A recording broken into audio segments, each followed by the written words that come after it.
This is Tesla's Model 3 sedan, and it's the cheapest Tesla model in China. And this is BYD's Seal sedan. It looks very similar, and it's one of the company's most expensive models. But with this range, China-based BYD has closed in on Tesla's share of the EV market in China. China accounts for more than half of all EVs sold globally in 2022, and any company that can own this market will have an advantage at dominating the growing industry. There's a potential here for new General Motors, for new Fords to emerge, and for China to be a dominant player. We compared BYD and Tesla's business strategy, technology, and manufacturing to understand who's positioned to win. To see BYD's rapid growth in China, just look at retail sales charts. BYD, which is backed by Warren Buffett, jumped from 13th place in 2021 to the top spot in 2022. In that time, its overall sales more than tripled, hitting 1.86 million cars. That's some 500,000 more cars than Tesla.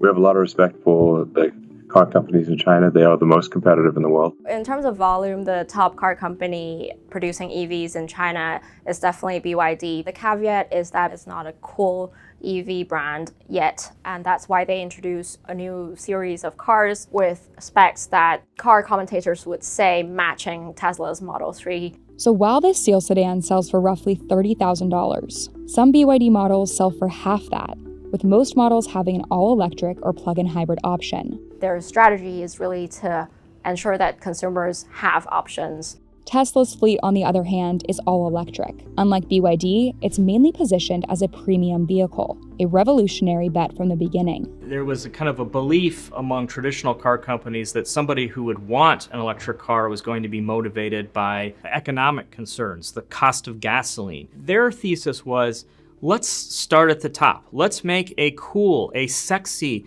car that appeals to luxury buyers. For the most part, that bet has paid off. If you look at each company's profit margins, you can see Tesla exceeds BYD. The company sells less vehicles with a higher profit margin. But in early 2023, Tesla slashed prices for its two most popular electric car models, reducing prices in China by as much as 13%. The company said the cuts were possible through engineering innovations and cost controls, but these cuts also came just before China began withdrawing decades-long subsidies for EV buyers. It's time now for the market to become more mature. Smaller companies that were not profitable but who depended on these subsidies need to be able to do more to stand on their own. Tesla might have the marketing power to weather the subsidy crash, but BYD has its own strength: production, specifically battery production. This is just a sample of some businesses that BYD operates. As you can see, it's far more vertically integrated. BYD has three main areas of business. It produces cars, it produces batteries for its cars, and it also produces chips. Before BYD was an electric vehicle company, its main focus was batteries. And this battery branch of its business ensures stability along the supply chain, even while disruptions plagued its competitors. Compare that to Tesla, which continues to source the majority of its batteries from outside suppliers.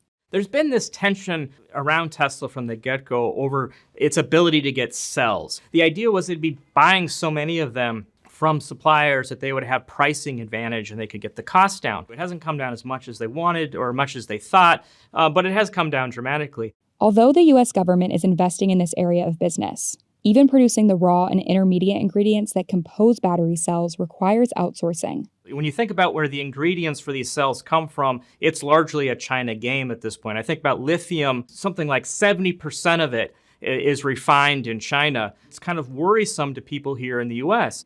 BYD uses its own Blade battery, which is a lithium iron phosphate battery known as LFP.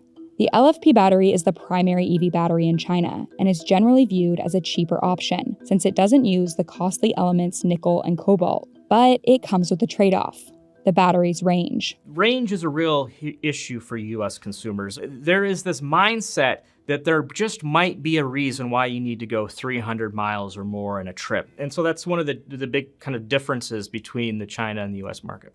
In line with market preference, Tesla's standard range models in China also use an LFP battery. Its version is made by Chinese maker CATL, but its long-range models still use an NCM-based battery that's nickel, cobalt, manganese. Some even include aluminum. It's more expensive, but can charge a car for longer distances. And in the US, Tesla primarily uses this type of battery. But this may be changing. Tesla is taking a page out of the Chinese market's playbook, using LFP batteries in lower-cost models. So even as Tesla invests in its own battery production in the US, it'll still depend on Chinese resources for some time. The final challenge for EV makers is getting their cars where their consumers are. BYD has a home base advantage in the China market, but Tesla has gained some with this factory in Shanghai. Built in 2019, this was the first of its kind for Tesla, and frankly, for any foreign automaker. It got off the ground rather quickly, in large part because of the support from the local Chinese government. They wanted to help Tesla get going. The local government in Shanghai granted Tesla a corporate income tax rate of 15% through 2023, a significantly lower rate than the standard 25%.